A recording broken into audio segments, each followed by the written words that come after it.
It's time to cook with Mrs. Beck, and today we are going to do Cooking in the Classroom Part 2.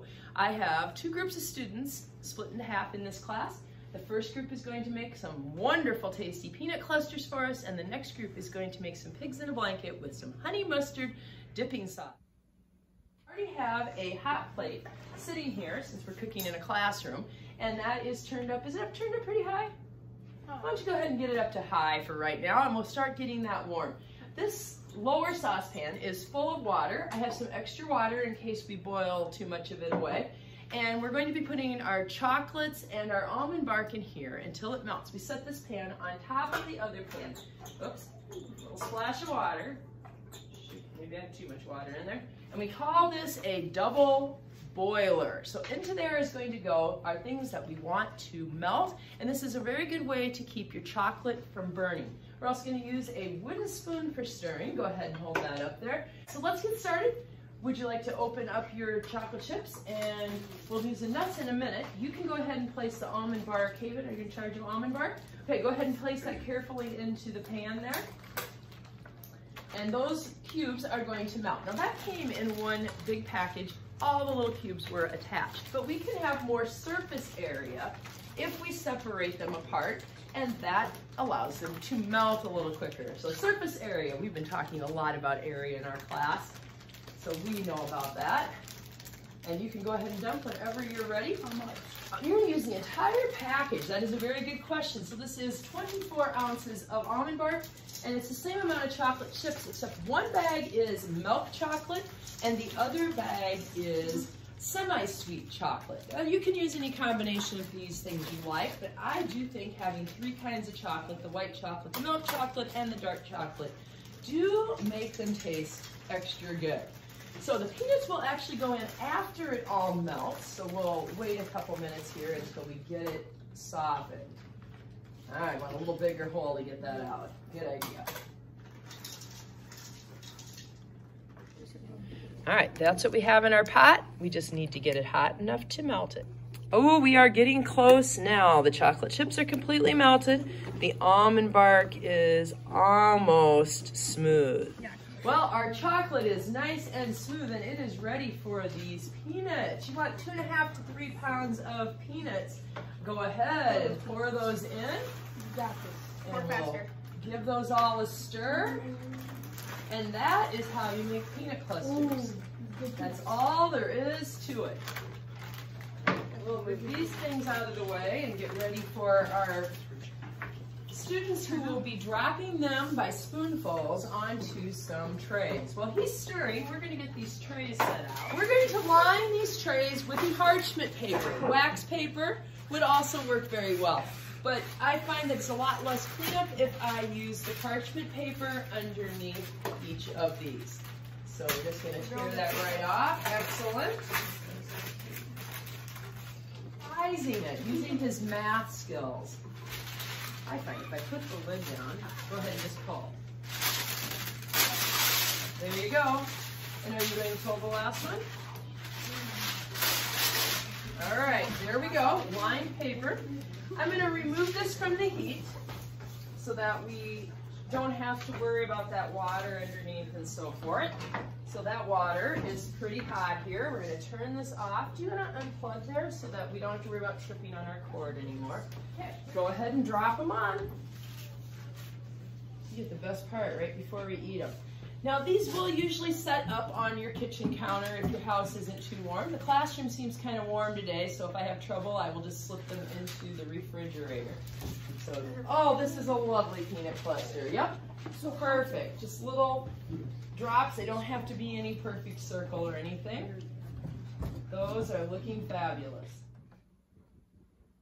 Ready for part 2, we are making a honey mustard dipping sauce with some pigs in a blanket using little smokies. So to begin with today, into our bowl, we are going to be putting some sticky ingredients. I love these adjustable measuring cups for sticky ingredients. And you're going to fill that 3/8 should be marked already there. Yeah, push it all the way. Honey is something that really, they say, never spoils. They found it like in Egyptian pyramids and things like that. So even though this honey is getting a little more crystally and not quite as runny, it still works great, and I think using it in recipes is a great way to use it up. All right, so it's time to add the honey to the bowl. So he's just gonna tip it upside down. If you tip it upside down, I'm gonna show you how that works. Press the bottom of it, and it plops it right down. Now take your spatula and run it across the black part there, and it goes. Now it doesn't really matter that that's already got honey on it. We're just gonna put it back on our 3/8 measure. And we need 3/8 of a cup of the mayonnaise or Miracle Whip. My family is a Miracle Whip family, so we tend to use that. You want to pass that clean one down here to our Miracle Whip lady, who's going to measure that out. You can feel free to stir with either one of those because all these ingredients are going together. And she's going to fill that to the top and push out the Miracle Whip into our mixing bowl as well. Lovely, lovely, lovely.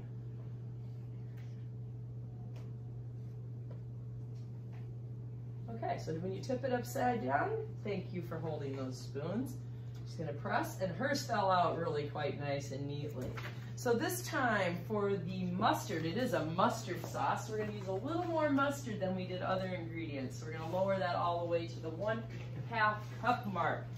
Now today I have just a spicy brown mustard. I have made this also with a Dijon mustard, and you could just make it with your plain old yellow mustard. Any kind of mustard you would like is perfectly fine, and in that goes.